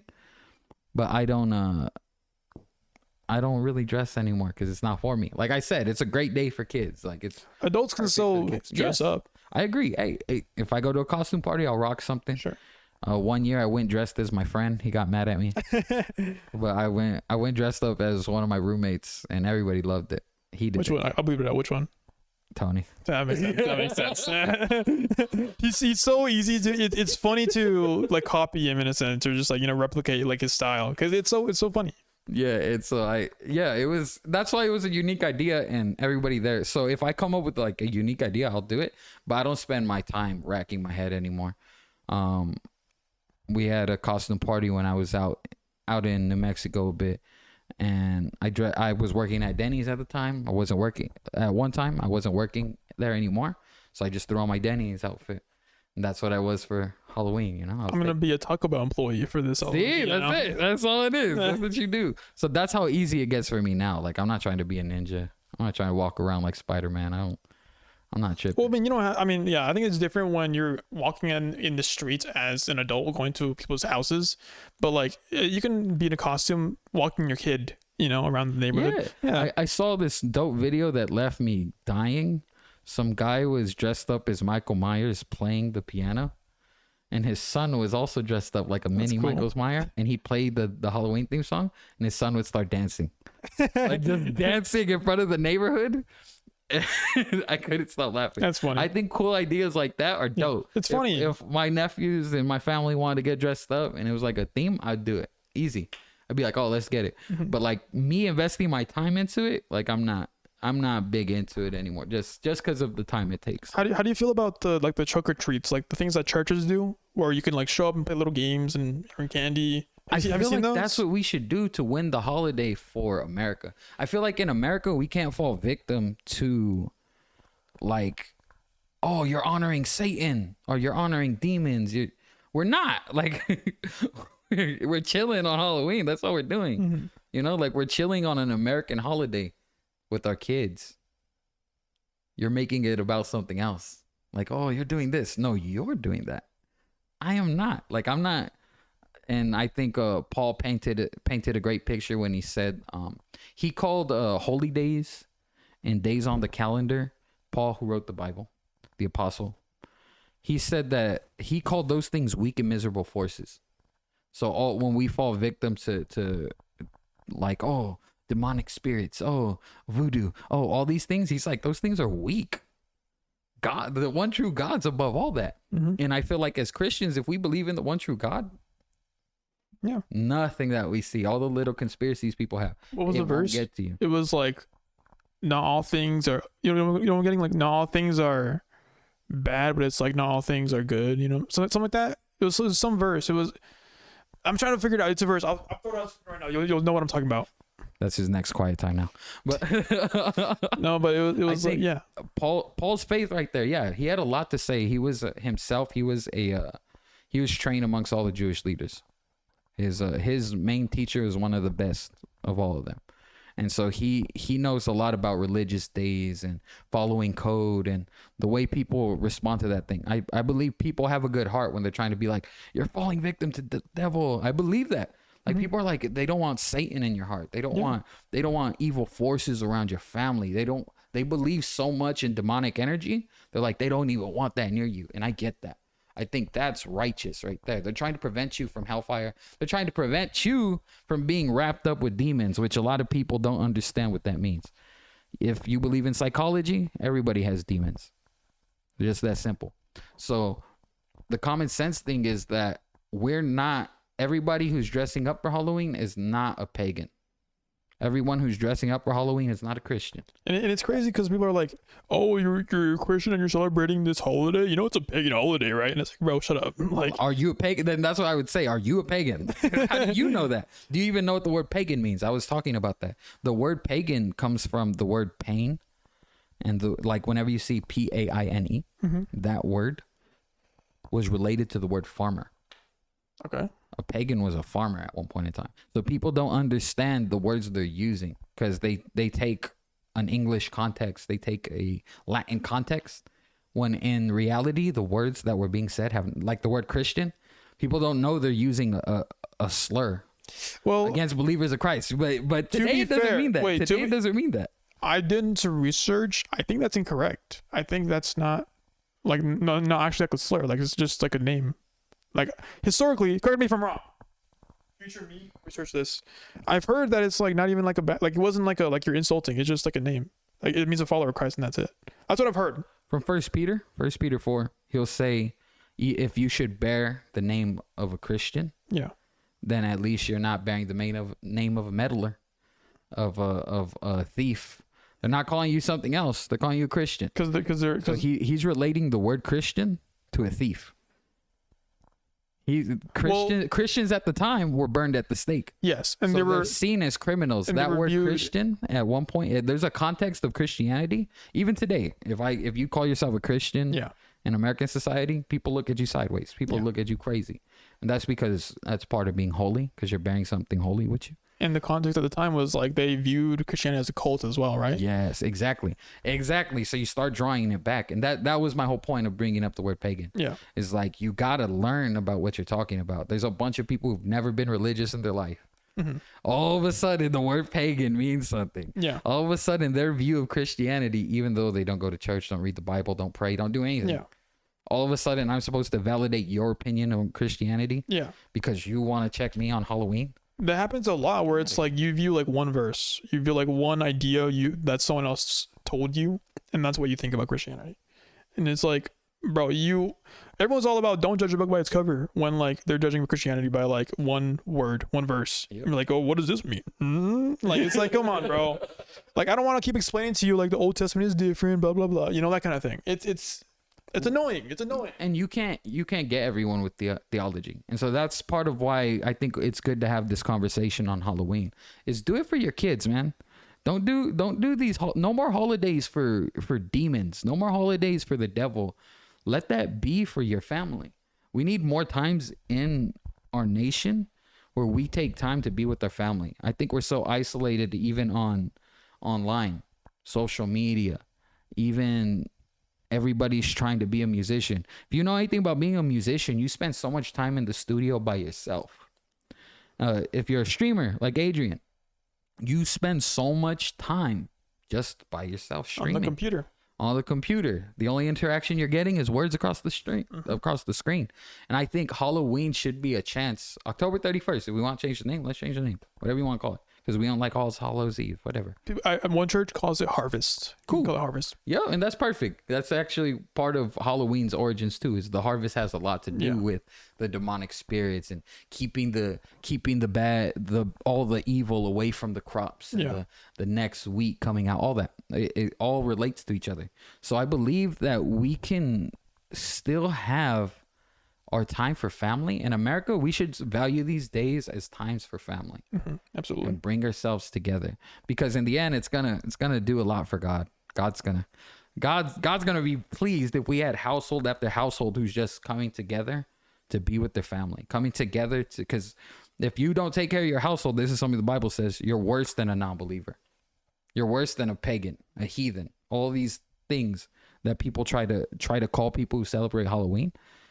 How about we just have a household thing going on where we just love our kids? Yeah. Where we just bring our friends over and enjoy some times together. Yeah. Where people aren't drinking alone. Yeah. People aren't just stuck to themselves, wasting away. You know, how about we normalize just being together? I think that's what I would want Christians to do for Halloween. Yeah. Is let's make it so we come together on that day. Because you're going to see a huge shift in your society. The people around you are going to look at it different when you can stop villainizing all these things they don't understand. Absolutely. Yeah, so that's my take on Halloween in relation to the Christian faith. Yeah. We can get into, let me know in the comments if you guys want to hear more about these deep understandings of All Hallows Eve. What I want to point out is that like there's a passage in the Bible, again, if I can quote it, where it's like if someone deems like a piece of food like unholy, then like you're not supposed to bash them for that, right? Yeah. So if they view Halloween as like an unholy holiday and they don't want to touch it, like, okay, fine. Yeah. You don't have to touch it. Right. You don't have to, participate if you feel like it's bad for you. And that's perfectly fine. I'm not gonna as Christians, we're not supposed to do that. We're not supposed to like judge it. Like, hey, you know what? I'm not. Hey, if you don't like Halloween, come on, just come to the party. You're gonna like it. It's fine. No. Leave them alone. Let them do their thing. Yeah, if you don't like candy, if you hate Halloween because it's the day where we spend the most money in the world on candy, okay, stand on that. Speaking of candy, stand on that. Oh, speaking of candy, yeah, that's good. That's a good segue. He's good. He's not just behind the camera, folks. But I think that's a beautiful thing. Thank you for bringing that up. Don't want to exclude those who are firm on their faith, firm in what they believe. Don't succumb to the fact that, you believe something very. Instead, throw a party at your house. Invite your family through. Say they can bring their costumes and all that and open it up with the prayer. It's going to throw people off. Be like, hey, we don't do all the blood and we don't do the skeletons. If we were to get into that topic of like what we're dressing up as. Now we'd have some conversations about, worshiping the dead and worshiping those things. But let us know in the comments if you'd like to see us go over those things, or if you have any questions that we can dig up and discover ourselves. But yeah, for the spirit of Halloween, today we're gonna get into our top 10 candies, and this is a list that was pretty easy to make. Honestly, I'm a foodie. I'm a big man, and I love me some candy. So my first one from number 10 to 1. This is what we'll do. Mine are gonna be in like no particular order. If I we'll contribute. But this is your list. Your number 1. Your number 10. So This is Peter's because Adrian doesn't want to be complicit. it's your list. It's not my candy. What do you mean? Like, This is not common sense. This is Peter Rico's top 10 candies. Number 10 is Nerds Rope. Ooh, I love Nerds Rope. Oh my gosh. Not just Nerds, because I was like, I don't really like Nerds, but Nerds Rope? I would down it, bro. Man, I love Nerds Rope. I never had Nerds Rope. Maybe once. It's like what? It's like the Nerds, then between them is like a little jelly thing, I guess. Yeah. There's like that jelly that keeps all the nerds on it. And it's like it's like tangy and you can bite it and stretch it. Oh, it's so good. I never had that. I'm a simple dude, so it's like the simpler candies are for me. Oh yeah, that candy is not simple. That's why I even have to specify Nerds Rope, because a nerd is a whole different thing. Yeah, Nerds Rope. I don't eat a lot of candy, but like when I did eat a lot of candy, it was like, bro, I was going crazy. I'm gonna put my first candy on the list. I'm gonna call it probably no. I want to save this one to last. We'll do. This is why I made see why I did a top 10? You see why I did a top 10? I was working on it. Okay, you can't do that to me. You can't do that. I feel you. No, he goes hard. He's the whole reason that this sounds good or looks good at all. So I'll put the first one out there. Crunch, Nestle Crunch. Nestle Crunch. I feel you. Because that's a good one. Because plain chocolate bars, it's fine. I love chocolate, don't get me wrong, but just a plain chocolate bar, it's like all mushy and it's all like, But yeah, Hershey doesn't compare to a Crunch. I agree with you. With a Nestle Crunch. Yes, sir. Good, it's good candy. Yes, sir. A normal Hershey doesn't compare to a Crunch. I vibe with you all the way on that. Crunch bars are so good. Yeah. There's a caramel Crunch bar that Shaq had a commercial. They were arguing over caramel and caramel, just like we were arguing over Mealy. Liam Melee. Okay. Bruh. Back to the list. Number 9 for me is Dots. I know a lot of you guys hate Dots. But the reason it's my favorite candy is because all of you guys hate Dots. And you will all give me your box of Dots. I know that for a fact. If I go into a place and it's like, hey, you got Dots? I'll give you anything I got. And I'll take all your Dots from you. And I'll end up with so much of them. So that's part of why I like Dots. Aren't Dots the little colored cones? Mm-hmm. I think those are pretty good. I think I've had those before. Yeah, they're bomb. That's what I'm saying. Like it. And so whenever you're trading your candy as a kid. Yeah. And you're getting your, I'd be like, oh, you got Dots? Yeah. It's like, oh, you want this? Here you go. Like everybody loves tamarindo. I don't really like tamarindo and warhead sour stuff. I don't like sour. So it's like if I had sour Skittles, I'm getting like all your Dots in one bag. So I think my next candy would be Jolly Ranchers. Specifically, watermelon Jolly Ranchers are so good. Yes. Best ones of all time. If you get Sprite and you get watermelon syrup, it tastes like a Jolly Rancher. Hey, yo. I found that out working the other day. That's crazy. So it's like a watermelon Jolly Rancher. Cool. Try it. It's delicious. I'll try it. It's really sweet, but it's really good. All right. Number 8. For me, it's Hubba Bubba. Oh, man. That was some of the best gum growing up. Oh, Hubba Bubba is so many flavors.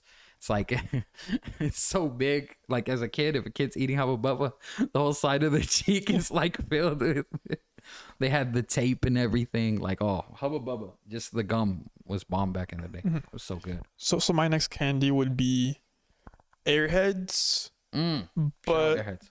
There's 2 flavors that I like. It's the watermelon, which is the green one, I think, and then the orange one. Orange candy in general, it's just kind of bomb. Like orange lollipops, something like that. I love orange stuff. Orange Starburst? Starburst? Yeah, I can go for orange Starburst, yeah. Pretty good. I'll shoot you all those. I don't like orange Starburst at all. But I do like citrus candy. Yeah. Okay. That's good. The watermelon Airheads are pretty good, yeah. Watermelon Airheads are fun. Oh my god. Airheads. I've recently fallen out of love with them just because I think the only way to really enjoy them is you have to shake them down and get them really, really thick. It's crazy. Like you could eat it straight, but when you shake it for like 5 minutes, or not, maybe 2 minutes, it gets like everything gets condensed. Yeah. And when you open it, it's like it bursts. That's crazy. So good. So, but it takes forever to do it. Yeah, because it's it's thick. It's viscous. Yeah. And even if this really small ones, like if you shake it, it'll get even smaller. Yeah. So it's really good. Airheads, shout out to Airheads. Mm-hmm. It used to be a big love for me. Number 7, High Chews. I choose. I don't know if you've ever had high chews. It's a Japanese candy. For me, whenever it's a long car ride and we're traveling in a car or a van, we need to have high chews on board. Because high chews, I've never been taking a trip where the high chews don't get finished.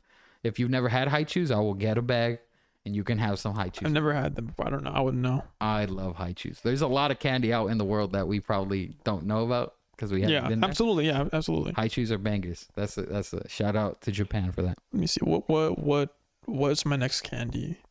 I guess I'll put Kit Kats maybe. Kit Kats are fire. Kit Kats are pretty fire. No, wait. I do M&M's minis. M&M's. M&M minis specifically. That's a popular pick. Oh, the minis out of the tube? Oh. No, because M&M regulars they're fine, right? They're just chocolate little things. But M&M minis, it just something about it. I just love it. Something about the M&M minis just making them smaller, easier to bite, easier to chew. I like it. At Rico Theater, whenever you got the kids meal, M&M minis came as part of the pack. That's cool. So that's why I love M&M minis for sure. Number 6 for me is licorice. That's crazy. Red Vines. I even love Twizzlers. I used to be strictly Red Vine guy. What is the deal with that? Like what? Why are people? Twizzlers and Red Vines have a different consistency. So then why are people complaining? It's. I agree. Why? It's licorice. Like they're two different candies. It's like comparing it like Skittles and M&M's. Like bro, like what? Yeah, that's what I'm saying. So like Twizzlers have its own. The Twizzler Rips. The homie Dom put me onto that. The shareable Twizzlers. Oh, they're so good. Oh, that's some of the best licorice out there. But I just really like licorice. There's the off-brand licorice. There's a lot of good off-brand. And then when people make like raw licorice, like they make it themselves. Oh my gosh, it's so good. So I really like licorice. I've never been a huge fan of licorice or like any of those, any of the Red Vines. It's a pretty alright candy. Like I've had them before. I remember they're not terrible, but it's like I'd prefer something else. I got you. Yeah. But my next candy, I had it right now. Oh, nerds. Nerds are awesome. Yes, sir. Nerds awesome. get love on Common Sense. Nerds are awesome. We love nerds. Hook us up. Come through. We love a sponsorship of nerds. It's a great. Number 5, Snickers. I can't get enough of Snickers. Snickers feel like a meal replacement. I've never had Snickers, but is there peanut butter in there? What is in there? Never had Snickers. What kind of flavor is it? Well, like what's going on? To be more specific about my favorite candy, number 5 is the peanut butter Snickers, and it's because it comes in a square. It doesn't come as a full bar. It's just like 3 squares. And it is so good. It's sort of like if you combined a Reese's and a Snicker, but it's like a whole new candy. It's different from both. I am not a fan of peanut butter. Okay, I got you. I've never been a fan. I mean, I can eat it, but it's like, no. I can eat something else. I think normal Snickers just is caramel. I don't think there's any peanut butter in it. Never been a fan whoever decided to put peanut butter in a Snicker, shout out to you. I've never been a fan of caramel either. I don't care for it. I got you. It's kind of messy. I just never care. When you tell me like, hey, you want a plain chocolate? You want chocolate with caramel? I don't go. Just give me plain chocolate. I don't care about caramel. I don't want it. That's crazy. No. It's okay. It's all right. We'll get you. I'll get you a light caramel. But wait, my next one. Number 4. My next one. My next candy. Oh, go ahead. I'm sorry. I'm excited now. What about candy? Next candy. I don't know. There's a lot of them out there. What? I guess Skittles. Skittles are probably upper echelon. These are very basic answers, but I think yeah, Skittles are fire. Skittles are a banger, bro. Skittles are like so good. One summer, like I was at the end of the school year, right? And then my history teacher was like doing like little contests, like, hey, if you win this little game, I'll give you this giant bag of Skittles. Oh, and so the moment I saw that bag, I was like, I want this Skittles. I want this bag of Skittles. And so I played the game and I won, and I got a whole bag of Skittles that I ate over the summer. That's why I have cavities now. That's just, victory. Yeah, I love Skittles. Skittles are awesome. The victory of Skittles. Number 4 for me, lollipops. And it's because there's so many different versions of lollipops. I like the Dum-Dums. Dum-Dums are amazing. It's like you buy one bag for $4 and comes with a bunch of lollipops, and then there's the mystery flavor ones that you open up. You don't know what you can get. So good. Yeah, so lollipops go hard. I absolutely love lollipops. Yeah, lollipops are good. The Dum-Dums with the orange flavor, pretty fire. My next candy I think would be Sweet Tarts. Sweet Tarts are awesome, bro. I love Sweet Tarts. Yes, Sweet Tarts. Sweet Tarts go in. Another underrated candy that, again, if I was trading on Halloween and I could get sweet tarts off you, oh, give me them all. You can have all the little La Rosas candies. I'll give you all of them. Give me all the sweet tarts you got. Sweet tarts are easily like top 5, top 3 for me. Easily. I think they have to be because you get so many. Like if you buy a fat bag, you get so much. It's bomb. I love sweet tarts. Whether you're talking about the small chalk ones or the fat ones, the sweet tarts that like either one, I don't mind. Those ones are good. The big sweet tarts, it's like it looks like a Mentos thing. Oh, yeah, absolutely. I love those things. Number 3, Reese's Cups. I love Reese's Cups, man. And I get it, you don't like peanut butter, but I rock with Reese's so much. That's the one I won't give you.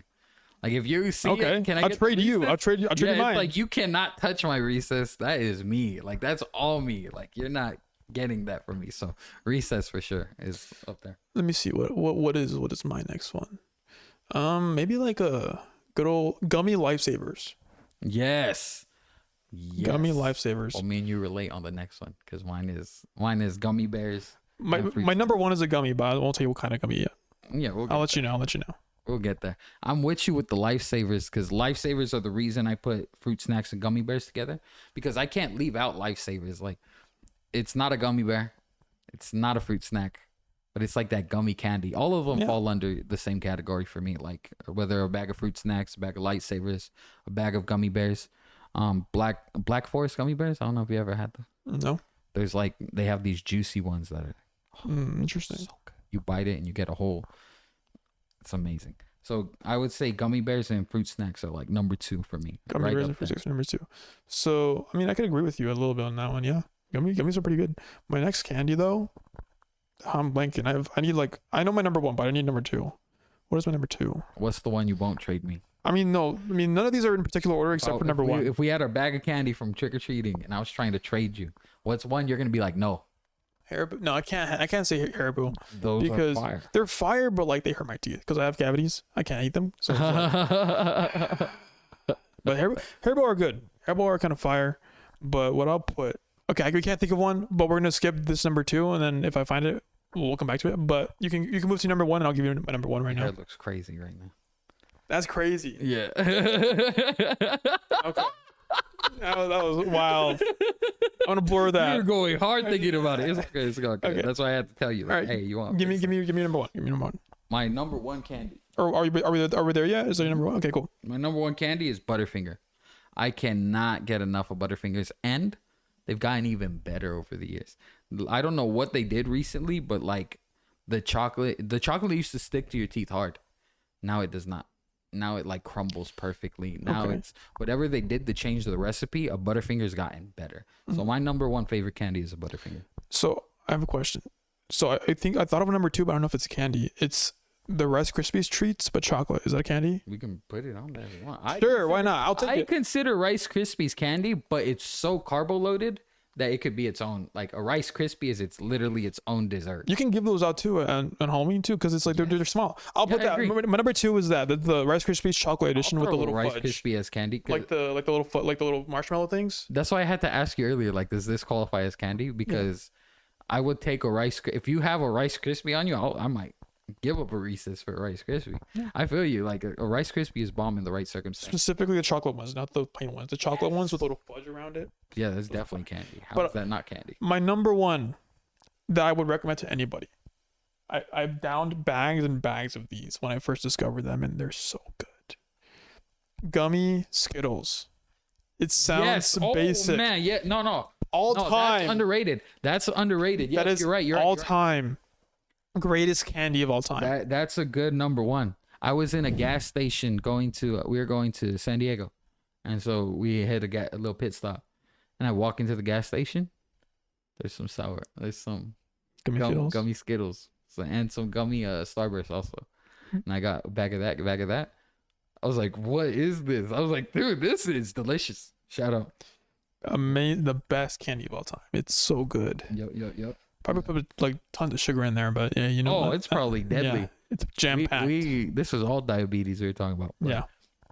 You know, in the spirit of Halloween, we ignore diabetes, we embrace delicious candy. So that was our top 10 candies. Tell us what you think about them, you know?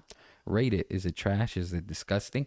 What's your favorite candies? Give us your top 10 in the comments. Please leave it with us. And I think we'll wrap it up there. I think it's a good place to wrap it up. In closing, I just want to thank everybody who purchased some stickers that day we were at El Dorado Park. I want to thank everybody who's been involved and supportive. Everybody's been like, when's the next episode coming out? Thank you guys so much. Please leave more responses in the comments. We would love that. That's going to help it so that we can get this pushed everywhere, you know? Like any interaction you guys have with us helps. Any little hate you want to put, you know, feel free. For the guy who said we're getting off the couch with this one, we got another couch. So we're back on the couch for you. But please, you know, just interact. We would love to see your Mas Mexicano moments. If you're learning Spanish, roll your R's into the camera for us, please. It'd be awesome. And